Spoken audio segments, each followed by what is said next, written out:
Sa nakaraang video ay nakita natin na may gagawing pagbabago sa gaganaping ikatlong pagsusulit sa Demonic Academy, dahil sa ipinadalang kautusan mula sa Lord ng Demonic Cult. Dahil sa nagtataka ang Left Guardian sa mga nakasulat, ay may kinuha ang Grand Guardian sa kanyang damit at ibinigay sa Left Guardian, na agad naman niya itong binuksan at binasa. Nagulat naman ito sa kanyang mga nakikita, kaya naman ay nang matapos na basahin ito ay agad niya na din itong sinunog, at sinabi sa Grand Guardian na susunod ito sa kung ano ang nais na ipagawa ng Lord. Sa isip nito na ang anim na main clan, ay may nais na mangyari sa gaganaping ikatlong pagsusulit, ngunit kahit na ano pa ito ay sa huli ay makikita na lang nila na kino-corner nila ang kanilang mga sarili sa mga nais nilang mangyari. Makalipas ang 2 oras sa harap ng Demonic Academy Grand Martial Arts Training Grounds, ay nagtitipon na ang lahat ng mga kadet. Sa isip ni Yuun na maganda ang mga nangyari, dahil nagawa ng mga grupong pinamumunuan nito na may master ang 7 Demon Sword Formation, kaya naman ay nag-uumapo ang mga kumpiyansa ng mga ito. Ngunit parang may kakaiba dahil halos 15 minuto na ang nakakalipas magmula nang magtipon ang lahat dito, at kahit na ang mga instructors na palagi namang nandito ay wala pa din. Maya-maya pa ay napansin na ng mga kadet ang paglabas ng mga instructor. Nagtataka naman ang lahat dahil nakikita nila na may mga bitbit na bilanggo ang mga instructor. Tinanong naman sila ng Right Guardian kung nakapaghanda ba ang mga ito ng mabuti para sa ikatlong pagsusulit, na agad naman na lahat ay sumangayon. Sabi nito na una sa lahat bago nila ganapin ang ikatlong pagsusulit, ay may nais muna itong ipabatid sa lahat, na magkakaroon ng biglaang pagbabago sa kanilang gagawin. Sa sinabing ito ng Left Guardian ay nagkagulo naman ang lahat, dahil bakit biglaan ang pagbabagong ginawa, at sino naman kaya ang mga dala ng mga instructor na ito. Maya-maya pa ay ipinalabas na ng Left Guardian ang mga gagamitin ng mga kadet sa pagsusulit. Nagtaka naman dito ang mga kadet dahil sa pag-aakala nila ay ang wooden sword ang kanilang gagamitin. Sabi ng Left Guardian, na ang orihinal na pagsusulit ay ang talunin ng mga instructor gamit ang kanilang 7 Demon Sword Formation, ngunit ang bagong pagsusulit ay hindi naman ganung na bago, dahil mananatiling ganun pa din ang gagawin ng mga kadet, ang talunin ang kanilang kalaban gamit ang 7 Demon Sword Formation. Ang mga bilanggo na nakatikip sa harapan ng mga ito, ay mula sa alyansa ng martial arts ng Forces of Justice at ng koalisyon ng mga martial artists sa Forces of Evil. Ngunit ang kinakailangan sa gaganaping pagsusulit ay hindi lamang ang talunin ang mga kalaban ng mga ito, ngunit ang paslangin gamit ang 7 Demon Sword Formation. Sa madaling salita ay ito ang kanilang magiging unang karanasan sa isang tunay na pakikipaglaban. Ang kanilang mga makakalaban ay papalayain kung sakali nang manalo ito sa kanila, kaya naman ay asahan na ng mga ito na ang mga makakalaban nila ay gagawin ang lahat ng mayroon sila, at kung bibigyan nila ito ng kaunting awa, ay ito na ang kanilang magiging kamatayan. Napansin naman ni Yuun na ang pakiramdam ng lahat ay biglang nagbago, at hindi niya masisisi ang mga ito, dahil ang sitwasyon ngayon ay ang tunay na magiging kapalit ay ang buhay o hindi naman ay ang kanilang kamatayan. Uumpisahan ang pagsusulit sa pamumuno ni Cadet 700, Machok, mula sa Elite Clan, Nihility Clan. Sabi ng mga instructor habang pinapakawalan ng bilanggo, ay manatili lamang ito habang pinapakawalan nila ang kanyang mga pressure points. Matapos natanggalin ng mga instructor ang takip nito, ay agad namang nag-utos ang Left Guardian na ang ikatlong pagsusulit ay sisimulan na. Nagtataka naman ang bilanggo sa mga nakapalibot sa kanya, sabi nito na pumayag siya dahil sa ipinangako sa kanila na kalayaan, ay kung makakayanan nitong matalo ang isang sword formation, ngunit ang mga ito ay mga kabataan lamang. Agad namang nag-utos si Machok sa kanyang grupo na maghanda ang lahat para sa third formation. Matapos maghanda, ay nagsipag-atake naman na ang mga ito. Nagulat naman dito ang bilanggo at sa isip nito na ang mga bata sa kanyang paligid ay mga seryoso sa kanilang mga ginagawa. Namamangha namang pinapanood ni Yuun ang mga ito, sabi nito na kung papanoodin ng mabuti ang mga miyembro ng mga ito, ay ang lahat ay sabay-sabay, at kitang-kita sa galaw ng mga ito na namaster na nila ito ng husto. Kung hindi nila maintindihan ang nilalaman ng secret book, ay madali lamang nilang iisipin na ang gagawin lamang sa formation na ito ay ang pag-atake lamang ng sabay-sabay gamit ang ganitong sword formation. Matagumpay namang sinasabayan ito ng bilanggo gamit ang kanyang teknik, at nagagawang mas alag. Ngunit dahil sa sunod-sunod na pag-atake, ay nagtamo ito ng mga maliliit na pinsala sa katawan. Sa isip nito na ang kanyang mga muscle ay pinatigas, kaya naman ay hindi nito maisigaw ng maayos ang kanyang teknik. Nakita naman ni Machak ito bilang kanilang tamang pagkakataon upang tapusin na ang bilanggo sa kanilang harapan, at agad na ipinag-utos na gawin ang second formation.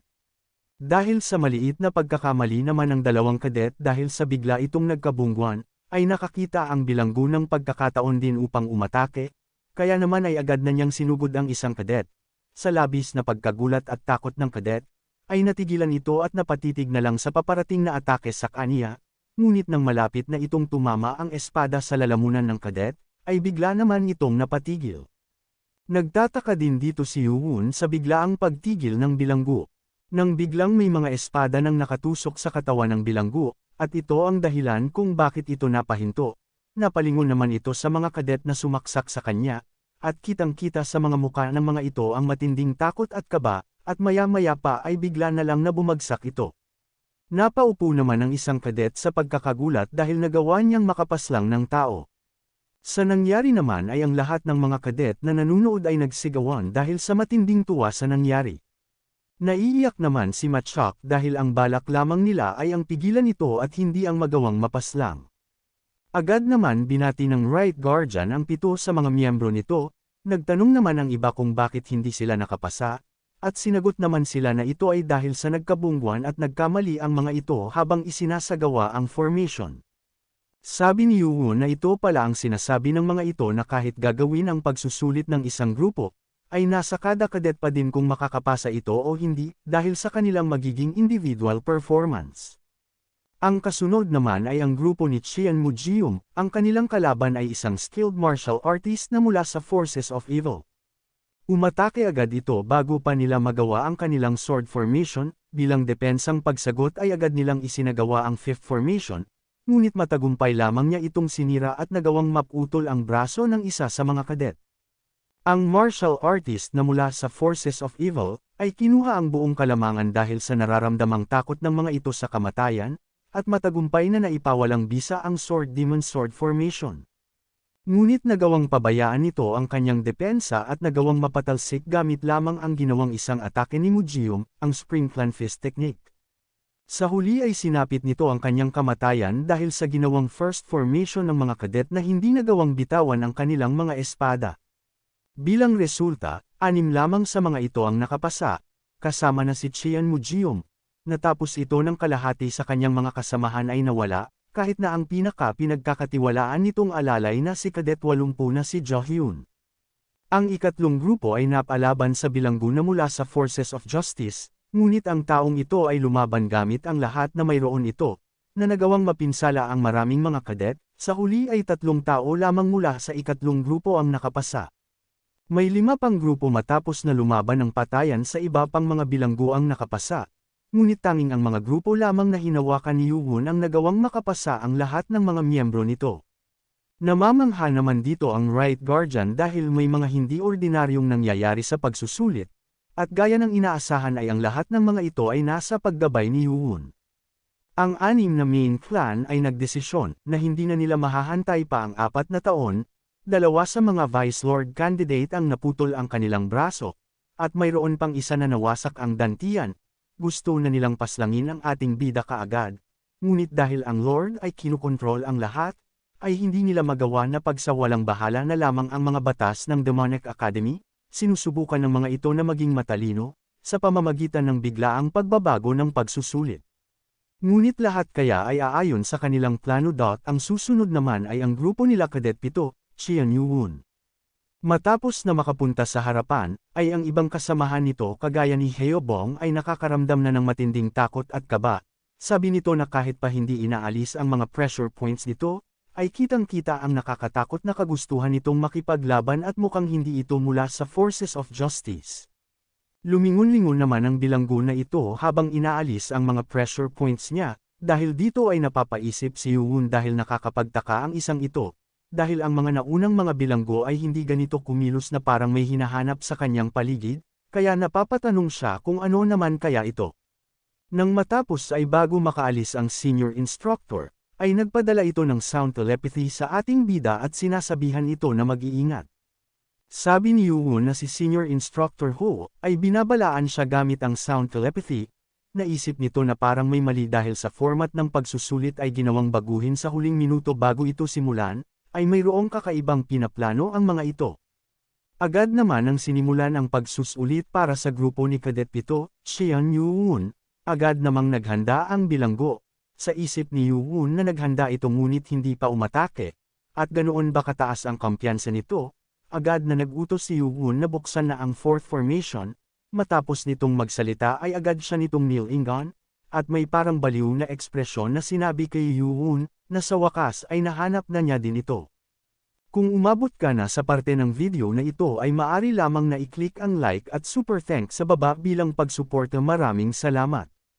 Matapos ay agad nang nagsisugod ang mga miyembro ni Yuwon dito, ngunit sa ginawa ng mga itong pag-atake ay agad naman itong sinabayan ng pag-atake ng bilanggo ng parang walang-wala lang ang ginagawa ng mga ito.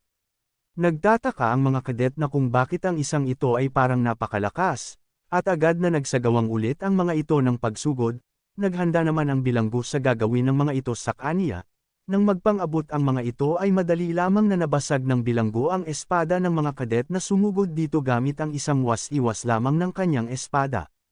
Sa pagkakakitang ito ay agad nang napatayo ang left guardian, dahil paano nitong nagawang wasakin ang mga espada ng mga ito, at napaisip na ang isang ito ay ang kakayahan ay higit pa sa isang expert prowess. Pati sila Wang Hul at Baekgi na nanunood sa nangyayari ay napapasabi na mukhang may mali. Agad namang sumigaw si Senior Instructor Ho, at sinasabi nito na ihinto ang isinasagawang pagsusulit, dahil kapag ang kalaban ay isang master prowess martial artist, ay ang lahat ay hindi magiging maganda, kaya naman ay sinabihan nito na ang lahat ng miyembro ng grupo ni Cheon Yuwon ay magsiatrasan na. Sa isip naman nito na sigurado sila na ang chi nito ay isa lamang expert level bago ang pagsusulit, at mukhang itinatago nito ang kanyang lakas. Maya-maya pa ay may nahuli itong isang kasamahan ni Yuwon at nagawang sakalin, at agad na inihagis kay Senior Inspector Ho. Sa lakas nito ay napasabi na lang siya na sobra itong lakas, na kahit na siya ay isang adept master ay hindi nito magagawa ang pigilan ng bilanggo. Matapos ay tumalsik ang dalawa ng malayo, nang bigla naman natakot ang mga ito sa kanilang nakita sa bilanggo, na kung ito ba ay ang demonic blood reversal technique. Sabi naman ito na ngayon na naisantabi na niya ang sagabal, ay tatapusin naman niya ang mga ito. Agad naman na naghanda si Yuwon sa harapan nito, kaya naman ay napatanong siya kung sino ba talaga ito at anong lakas ng loob nito upang pumorma ng ganito sa kanyang harapan. Bukod sa ito ang batang tinutukoy nila sa kanya, ang isang bastardong anak ng Lord Cheon na kamakailan lamang ay mabilis na naging adept expert, ngunit imbes na katakutan siya nito ay parang tinatitigan pa siya nito ng masama, at ito pala ang tina-target nila. Matapos, ay agad niya itong sinugod at sinabihan na pagpipirasuhin niya ang parte ng mga katawan nito. Sa nangyari ay nabahala naman ang lahat ng kanyang mga kagrupo, di rin nagtagal ay agad naman itong nakalapit sa harapan ni Yuwon. Ngunit sabi dito ng ating bida, na masyado itong maingay, nabigla naman dito ang bilanggo sa sinabing ito sa kanya ni Yuwon, kaya naman ay agad na binigyan ito ni Yuwon ng isang atake gamit ang Heavenly Demonic Sword Art, first technique, na agad namang tumama sa hanggal na bilanggo. Matapos ay napabagsak ito sa kanyang kinatatayuan. Sa nangyari ay ang lahat ay napanganga na lang sa kanilang nakita, na pati ang young master ng Spring Clan na si Chien Mujium, ay nakaramdam ng matinding takot sa ginawang ito ni Yuwon at para sa kanya ay isa itong halimaw. Nadidismaya naman dito si Yuwon, dahil sa ang balat nito ay napakatigas kaya naman ay hindi niya nagawang hiwain ang katawan nito. Bigla naman itong tumayo at sinabi sa ating bida na alam na nito kung bakit, dahil dito ay papaslangan niya ito, matapos ay sumigaw ito ng napakalakas. Sa nangyari ay ang mga kadet na nakarinig dito ay di mapigilan ang mapatakip ng kanilang mga tainga dahil sa pinsalang dulot nito sa kanilang mga sarili. Agad naman na naalarma ang nano-machine at sinasabi na may na-detect itong mataas at mababang frequency na tunog galing sa sigaw ng kanyang kalaban. Ang emergency defense mode ay i-activate upang magawang harangin ang pagpasok nito sa kanyang katawan. Nagtataka naman ang hanggal na bilanggo dahil sa nagawa nitong maptayo at parang walang nangyari sa kanyang ginawang lion's roar, kaya naman ay kailangan na nitong mamatay dito. Sinabihan naman siya ni Yu-won na magagawa nitong magsalita kapag nagawa niyang makaligtas pa dito.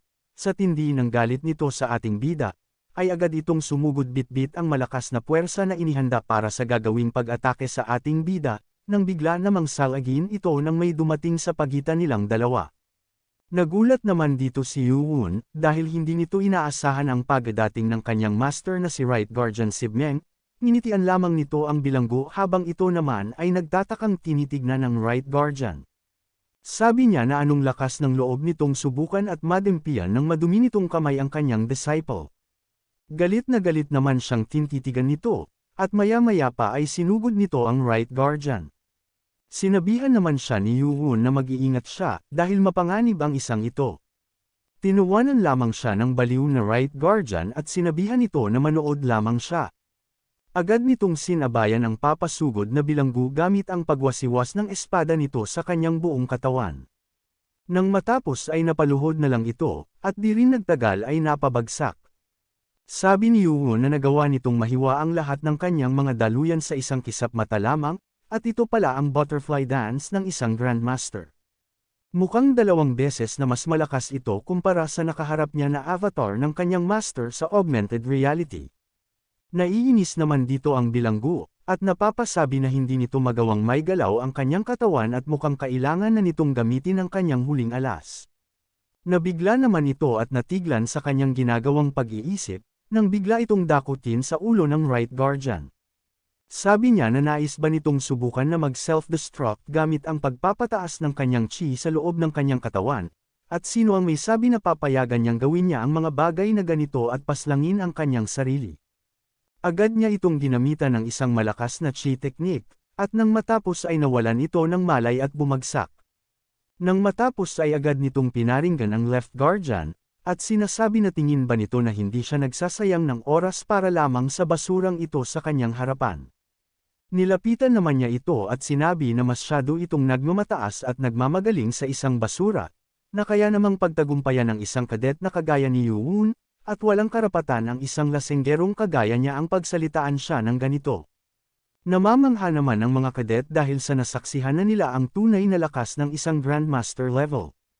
Naiinis naman ang Right Guardian sa ginagawang panglalait nito sa pagiging lasenggero niya. Nang bigla namang may nagsidatingan sa kanila, na ikinabigla ng mga kadet na nasa paligid, at nagkakagulo ang mga ito kung saan nanggaling ang mga ito at kung gaano na sila katagal na nakatago, dahil hindi man lamang nila naramdaman ang presensya ng mga ito, at ang iba ay napapatanong kung ano at sino ba ang mga ito. Sila ay ang mga Guardian Unit, na naglilingkod sa ilalim ng Lord, na kinabibilangan lang ng mga expert martial artist. Kaya naman kung gusto mo na masubaybayan ang ating kwento ay i-open mo lang ang notification bell pagkatapos mo na mag-subscribe.